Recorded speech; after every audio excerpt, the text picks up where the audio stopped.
All right, hello friends, welcome to AR squad YouTube channel. मेरा नाम है आयुष राठी और आज मैं आपके सामने बात करने वाला हूं एक बहुत ही सैड न्यूज़ की। और हमारे पास में जो जेई मेन और नीट का हमारे पास में जो सिलसिला चल रहा है पोस्टपोन होने के नहीं होने की, उसके ऊपर हमारे पास में कुछ डिस्कशन मैं आपके साथ करने वाला हूँ। क्लियर है? तो एक तरफ आप लोग देख रहे हो कि हमारे पास में वेबसाइट के अंदर में जेई मेन की जो एडमिट कार्ड है वो रिलीज होगी, ऐसी अनाउंसमेंट हमारे पास में बच्चों को दिख रही है सबको। और सब लोगों को ऐसा लग रहा है कि यार हमारे पास में जो जेई मेन है वो अब इसी तारीख को हो जाएगा और ये आगे पोस्टपोन नहीं होगा।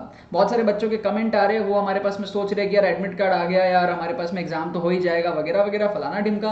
लेकिन मैं आप लोगों को बता दूं कि हमारे पास में पिछले ही मंथ कुछ ऐसे भी एग्जाम्स थे जिसका हमारे पास में एडमिट कार्ड आ चुका था, लेकिन उसके बाद भी वो एग्जाम पोस्टपोन हो गई थी एडमिट कार्ड आने के बावजूद। ठीक है, 4-5 दिन पहले एग्जाम्स पोस्टपोन हो गई थी। क्लियर है? मैंने आप लोगों को चैनल के अंदर में सारे अपडेट्स दिए थे। अब यहां पर भी हमारे पास में पॉसिबिलिटी है कि जेईई मेन का एडमिट कार्ड आ जाएगा, लेकिन एग्जाम हमारा आगे पोस्टपोन होने के बहुत ज्यादा चांसेस है। क्लियर है? मैंने आप लोगों को बोल रखा है कि यार 100% एग्जाम पोस्टपोन होने को है मेरे अकॉर्डिंग। क्लियर है? तो मैं कुछ चीजों के बारे में बात करता हूं। आज यहां पर हमारे पास में एक न्यूज निकल के आई है कि students teachers test positive after Rajasthan board exams. तो ये एक राजस्थान बोर्ड एग्जाम्स है, कोटा सेंटर की बात है हमारे पास में। ठीक है, एक तरफ आप कंपेयर करना है इस एग्जाम को, एक तरफ आप सोचना है जेईई मेन और नीट का एग्जाम जब इतने बड़े लेवल पे लोग देंगे तो क्या होने वाला है। तो students teachers test positive after Rajasthan board exams. After the students report 357 students who also appeared for the class 10 exam at her examination center, and 30 teachers who were on invigilation duty have been sent to home quarantine, said Kota chief medical and health officer doctor BS Tanwar. तो बहुत सारे students, बहुत सारे teachers ऐसा बोल रहे थे कि यार हमारे तो एग्जाम्स हो रहे हैं, इधर एग्जाम्स हो रहे हैं, उधर एग्जाम्स हो रहे हैं, तो सब जगह एग्जाम्स हो रहे हैं, तो जेईई मेन क्यों पोस्टपोन होगा। तो आप लोगों को समझ में आ रहा है इफेक्ट क्या हो रहा है एग्जाम होने का। एग्जाम तो हो रहे हैं लेकिन उसका इफेक्ट क्या हो रहा है। इफेक्ट किस पे पड़ेगा? डॉक्टर्स पे पड़ेगा, हॉस्पिटल्स पे पड़ेगा, आपके ऊपर इफेक्ट नहीं पड़ेगा। राइट? आप इलाज कर रहे होते तो आप क्या बोलते, एग्जाम दो, या आप कहते भाई मत दो भाई, थक गए इलाज करते करते। ठीक है, कहीं डॉक्टर से ज्यादा अगर पेशेंट हो जाए तो कौन संभालेगा। क्लियर है? तो हमारे पास में क्या है, रिस्क लेने से बढ़िया एग्जाम हमारे पास में नहीं होना चाहिए। हमारे पास में इंपॉर्टेंट न्यूज है यहाँ पे जिससे हम लोग को समझना चाहिए। ठीक है, और ये वीडियो को आगे तक जाना चाहिए ताकि एग्जाम पोस्टपोन कराने से डर लगे। ठीक है, क्योंकि जो कि डर लगना भी चाहिए सिचुएशन के अकॉर्डिंग, अभी के हिसाब से। ठीक है, जो हमारे पास में 18 से 23 की डेट है उसमें एग्जाम करना बहुत रिस्की है, हमको पोस्टपोन यहाँ पर होते हुए दिखना चाहिए। अ class 10 girl student who appeared in Rajasthan board of secondary education examination RBSE on June 29 and 30 tested positive for corona virus disease COVID-19 on June 30। Clear है? तो हमारे पास में अभी हाल ही का बात है, थोड़े दिन पहले का बात है। हमारे पास में हुआ ये कि उसकी सिस्टर जो है ना, अब केसेस कैसे होते हैं समझो। जो एग्जाम हमको क्या हो रहा है, हमको ये देखने को मिल रहा है कि आप एग्जाम देने जाओगे, आपकी टेस्टिंग होगी, स्क्रीनिंग होगी वगैरह वगैरह, टेम्परेचर वगैरह देखा जाएगा, सब चीज ठीक है। अब यहाँ पे देखो कैसे कॉम्प्लेक्स सिचुएशंस है। हर sample was taken for testing, उसका सैंपल लिया गया था टेस्टिंग के लिए, बिकॉज क्योंकि हर younger sister tested positive on June 27 June को उसकी यंगर सिस्टर को कोरोना था और 29-30 को उसके एग्जाम्स थे। तो किसी को पता ही नहीं था ना कि उसकी सिस्टर को कोरोना है, समझ रहे हो, और वो एग्जाम देने चली गई।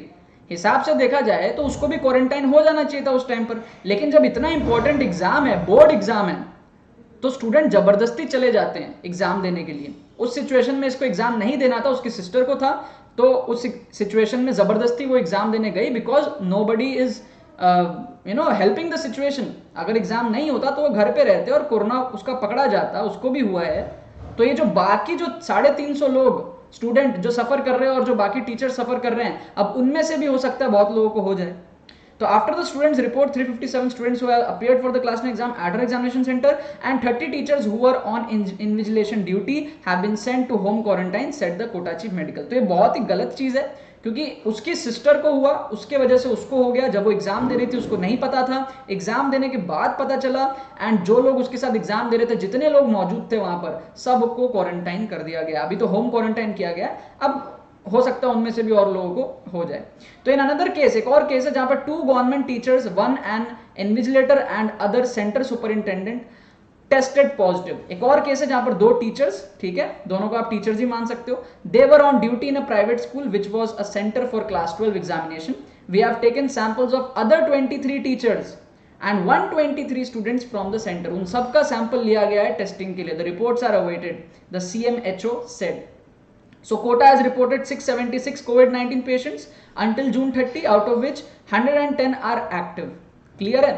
आप लोगों को याद होगा मैंने कुछ दिन पहले आप लोगों को बताया था कि कोटा में कोचिंग्स खुलने की बात हो रही है. ठीक है, मैंने थोड़ा सा सार्कास्टिक वे में आप लोगों को समझाया भी था कि कोचिंग नहीं खुलेगी, ये बस बात हो रही है. तो जून एंड तक कोचिंग सारी खुलने की बात हो रही थी.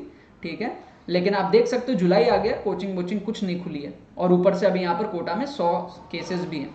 क्लियर है? तो आपको क्या लगता है ऐसे इन्वायरमेंट में जहाँ फालतू की बातें हो रही थी कुछ दिन पहले कि 1 महीने में कोचिंग खोल देंगे, एग्जाम ले लेंगे, ये वो, क्लियर है? तो आपको क्या समझ में आ रहा है इससे? आप लोग ये नहीं समझ में आ रहा कि एग्जाम अभी और पोस्टपोन होने वाला है. ठीक है, हिसाब तो यही बोलता है. अगर हो गया तो भाई कोई बात नहीं, आप लोगों को प्रिपरेशन करते रहना चाहिए, और बाकी फिर ये सारे केसेस तो आते रहेंगे एग्जाम होने के बाद भी. ठीक है, मैं आप लोगों को डरा नहीं रहा हूँ, सच्चाई बता रहा हूँ कि आप लोगों को अभी लड़ना चाहिए.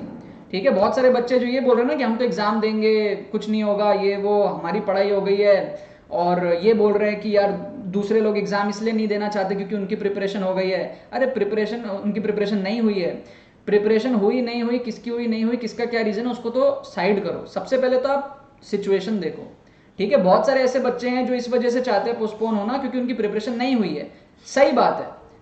और बहुत सारे बच्चे इसलिए चाहते हैं पोस्टपोन ना हो क्योंकि उनकी प्रिपरेशन हो गई है. सही बात है, लेकिन मैटर ही नहीं करता ना, प्रिपरेशन हुई चाहे ना हुई. कोरोना तो दोनों को हो सकता है ना, क्वारंटाइन तो आप सब हो गए ना, किसी एक को भी हो गया तो. क्लियर है? तो क्यों फालतू का रिस्क लेना, जब अपने ऊपर जब बीतेगी ना, जब आपको होगा या आपके किसी फैमिली मेंबर को होगा, जब आपके घर में आप जब घर आओगे ना डिजीज को लेके, और जब घर में कोई आपका बेबी होगा छोटा सा, या फिर कोई aged grandmother grandfather कोई होंगे, और फिर उनकी डेथ अगर आप देखोगे ना, तब आप लोगों को रियलाइज होगा कि यार इससे अच्छा एग्जाम ना ही देते. ठीक है, तो अभी नहीं समझ में आ रहा आप लोगों को, बहुत लोग सफर कर रहे हैं, उनको समझ में आ रहा है. आई होप आप लोग भी समझो. इस वीडियो को लाइक करना मत भूलना, शेयर करना मत भूलना, बाकी सारे फ्रेंड्स के साथ, सबके साथ फैलाओ इस वीडियो को. ठीक है, ताकि ये वीडियो और आगे तक जा पाए, हमारी आवाजें और आगे तक जा पाए, ताकि एग्जाम रखने में डर लगे. ठीक है, क्योंकि अगर ये डर आए उनको कि अगर एग्जाम रख दिया और ये सब हो गया तो बहुत झमेला होने वाला है. ठीक है, तो हमारे पास में एग्जाम नहीं होना चाहिए, मैं इसके साफ अगेंस्ट हूं. बाकी तो बहुत बहुत धन्यवाद इस वीडियो को देखने के लिए. बने रहिए यार.